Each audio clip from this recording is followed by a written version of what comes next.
remember when was happening, and in DAOs you probably get a lot of, you guys all know, if you're a part of a DAO, sometimes there's conflicts, sometimes there's egos, sometimes it's fun and games, sometimes it's silence. But anyway, I'm going to hand it over to Josh, so take it away, Josh. Thank you, Kelly. Good afternoon, everybody. Thanks for coming this afternoon and hearing me talk about DAO collaboration. My name's Josh Forman, and I've been involved, actually, same organization that Danielle, who was just up here, ShapeShift. I've been there for a couple years, and as she mentioned, we just transitioned to a DAO last year. So I'm going to provide some case studies, some unique scenarios from when ShapeShift was a centralized company to when ShapeShift as a decentralized company. And I'm hoping that through these examples that you're going to see that the collaborative power of individuals as equals is one of the things that sets DAOs apart from traditional companies. I think there's many things that sets DAOs apart from traditional companies, but I think this is a very significant factor, especially as we look at the societal impacts and basically just how organizations do work together. Okay, so the collaborative power of individuals as equals sets DAOs apart. Key phrase here is collaborative power. And I'm going to bring in a working assumption, and that is that if you want to see how power flows in an organization, you must follow the money. So if you disagree with this, happy to talk about that as another time, but going forward, to see how power works in an organization, you got to see how money is controlled. So that being the case, let's follow the money, shall we? And let's start with a centralized company. How does money flow in a centralized company? So first, there is a bank account. That's right, for all using crypto, that evil, terrible financial instrument called a bank account. They're pretty much necessary for a centralized company. And there's a board of directors and a CEO and an organization underneath them. And excuse me, come budget cycle, the CEO, and if they're good and it's a good culture in the company, he's gonna, or they are going to put together a budget, submit that up to the board of directors, which will allow money to then flow down through the organization, company budget, department budget, team budget, salaries, expenses, etc., to keep the organization going. So let's compare that now to a decentralized organization. No bank account. For those of you in crypto, you can rejoice. There is a DAO treasury, hooray. And how does money come out of the DAO treasury? So for a fully decentralized organization, and there's a couple variations here, there is a bunch of governance token holders in the DAO, and a token holder then submits a proposal to spend funds from the treasury. And there's some kind of governance process where this proposal ultimately goes to vote, where every token holder that's a part of the DAO can say whether they want those funds to be spent in the way dictated by the proposal. So everyone votes. That's a key differentiator between a centralized company. And also, any token holder can put together a proposal and send that to vote. So again here on your left, power and money flows from the top down through the hierarchy. And in a decentralized organization, it goes around creating what I think of as a circle of equals. All right, so let's get into some of these specific case studies that I was talking about. So first, let's look at the software development lifecycle of centralized ShapeShift. Why are we looking at the software development lifecycle? Well, for the few years before ShapeShift decentralized, I was the director of engineering. And so our engineering team had a couple key responsibilities in the organization. One was to do the technical design of our product, which here's a screenshot of what our product looked like as a centralized organization. Great product. This is a web. We also had a web version.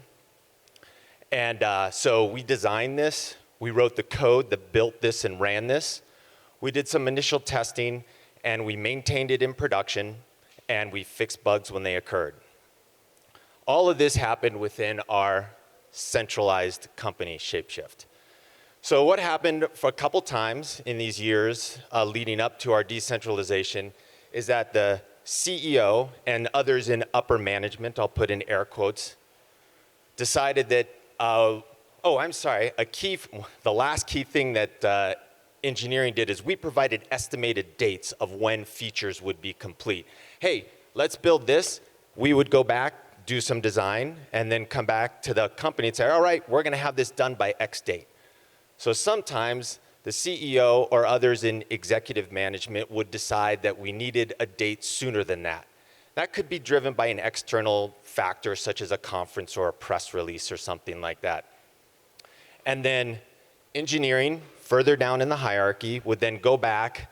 There'd be a lot of mixed emotions, consternation. How are we going to do this? How are we going to do this? And we would talk to the product team. What kind of features can we cut so that we can hit this date? We'd have internal conversations. Can we cut any architectural corners, make this maybe not as good as we would have liked, but we can still get those features in? We would look at can we cut quality? A lot of the times in a situation like this, engineers will talk about not writing tests, right? So it won't be as robust, it won't be as solid, but heck, we'll still get those features in. Can we work late to get this? All kinds of questions about how can we do this. And there'd be a lot of discussion, is it worth it? To hit this date, is it worth the corners that we need to cut? Is it worth our future growth, right? For any of these cutting corners, we incur technical debt, tech debt. Evil word if you're an engineer, you hate that stuff. But it grows when you cut corners. Is it worth it? Is it worth it? No matter what engineering thought, what happened is no matter what engineering thought, we ultimately resigned ourselves to hit these dates that came from above the organization. Why is that? What I would propose is that no one in engineering felt empowered to say no to those above us.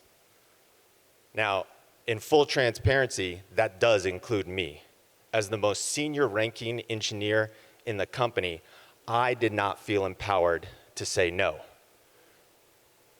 And neither did anybody else. And what I'm here to propose is that this is not a problem of a specific person's problem. You know, you could say, well, hey, Josh, you're just not a good enough leader. You know, well, that may be, that may not be, but what I'm proposing here is this is not a specific person problem. This is a human systems problem. And I've been leading engineering teams for 15 years now. I've talked to lots of head of engineers. I've talked to a lot of CEOs, chief product officers, all kinds. This was not a unique challenge inside of centralized ShapeShift. Further evidence that this is a human systems problem. And if this is a human systems problem, then that means it needs a human systems solution.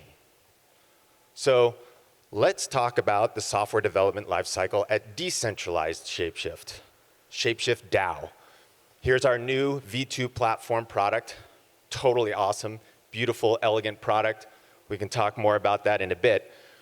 But for purposes of this conversation, we are now in a decentralized organization. And I'm going to relate to you a series of events that occurred in just October, November last year, right as we were transitioning into this DAO method of working. So what happened is that call it an influential token holder, they were the CEO of Centralized ShapeShift, they decided that they were going to offer a bounty to be able to hit a certain feature set within a certain time frame. So engineering, even though we're in a totally different structure, Danielle mentioned about there's still structure in a DAO. So we still had an engineering team as a DAO. We were together as an engineering team.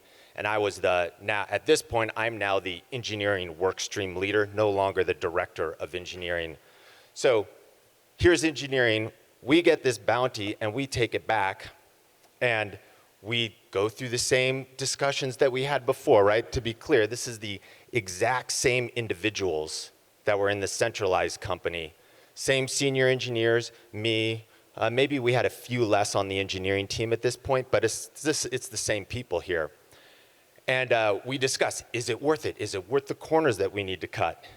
And we thought, no, it's not worth the corners that we need to cut. Previously, as a centralized org, we would have resigned ourselves to doing it anyway. This time, because we're in a circle of equals, we actually said no. We actually said no. And what happened as a result of that is that this individual came back with another offer, a counter offer that had an extended time frame based on our feedback. We said, here's what, no, thank you, but no thank you. But here's what we can do, because we do see the need to get something out sooner. And this individual, the token holder, came back with another proposal for a reduced feature set, a longer period of time to get it done. And then we went back again and talked as an engineering team and decided this was worthy to do. And we therefore did that. So let's look at this again here. On your left is the centralized company with power flowing down through the organization. And one of the things that resulted when we were in this centralized structure, right, the product, after we had resigned ourselves to cutting corners multiple times, the product itself was, even though it was a good product to be able to interact on the blockchain with, it had quality issues. It got more and more complex over time. So when there were bugs, they were harder to track down. We went through periods of sometimes like multiple weeks of performance issues, like what is going on with this product, because it had grown in complexity so much, it got so much harder to understand what was going on with it. And it also was a terrible developer experience, very hard to work in, took a long time to build new features, and bringing a new developer into it was a real pain in the ass, frankly. So on the right, now that we are in this circle of equals and we are really looking at the engineering quality that we're building, our product is very elegant. It runs well. It's very lightweight, very performant, can be run in a decentralized manner along with the ethos of our organization. And we also are now able to offer it open source, so we know very well that new contributors come in really quickly, get spun up, and are able to add features and functionality, so much so that in January, we had more external contributors contribute to the code base than we have members on the core dev team. And that's a pretty significant improvement there. Something that we're really proud of is the community that's being built around our code base. Would not have been possible at all under decentralized ShapeShift. Centralized ShapeShift would not have been possible. Okay, so I'm hoping that after all of this, you've been able to see, as I am, that it is the collaborative power of individuals as equals is what sets a significant aspect that sets DAOs apart from traditional companies. So where do we go from here?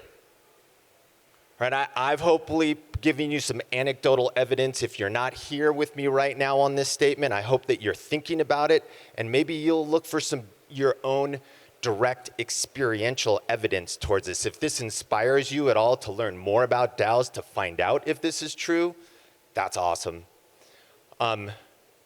What I would like to see is any kind of empirical study with quantitative data about this statement to see if it's true or not. I'm not a researcher, so I don't know how to conduct those kind of studies. If anybody knows of any of those, I'd love to hear about them. And if there's anybody that hears this that wants to collaborate on doing some study like that, please reach out to me and let me know. I think that DAOs are here to change the world. I think they can take this on a much larger scale. and I'd love to get some evidence now to see if this is true or not, and pivot if we need to pivot. So I'll get to questions in a minute. Well, I'm actually not sure if I'll have time for questions, but maybe. But for now, on your left here, that's app.shapeshift.com. That's our awesome new product. It is a platform that you can go to and connect multiple wallets to interface with multiple DeFi protocols across multiple chains. That's a lot of multiples, but we are going to the multiverse. So we want to be there with you when you do. On the right is a link. That's me. I'm actually stepping down as the workstream leader at ShapeShift DAO, staying on as an advisor and a coach, also now on the Treasury Management Diversification Committee that Danielle mentioned, and am launching my own coaching practice. It's been a side business of mine for a while. So if you follow that QR code, you can see a blog post that I wrote that goes into this case study into much more detail. There's also a way to book 15 minutes with me if you want to talk about DAOs. I want DAOs to succeed. I want to figure out what we need to do to keep this thing forward. I really think that we're here to stay and make the world a better place. And if I can help you make the world a better place, I'd love to do it. Thank you. Josh, thank you.